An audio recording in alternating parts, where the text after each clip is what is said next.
হযরত ইবনে আব্বাস রাদিয়াল্লাহু হইতে বর্ণিত আছে যে রাসূলুল্লাহ সাল্লাল্লাহু আলাইহি সাল্লাম ইরশাদ করেছেন, আল্লাহ তাআলা যখন হইতে ইসরাফিল আলাইহিস সালামকে সৃষ্টি করিয়াছেন তখন হইতে তিনি বরাবর উভয় পা বরাবর করিয়া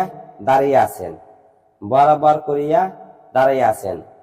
উপরের দিকে দৃষ্টিপাত করেন না।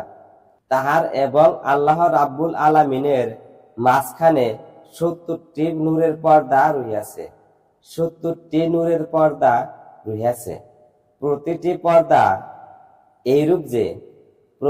পর্দা এইরূপ যে ইসরাফিল যদি উহার নিকট যায় তবে জ্বলিয়া ছাই হইয়া যাইবে।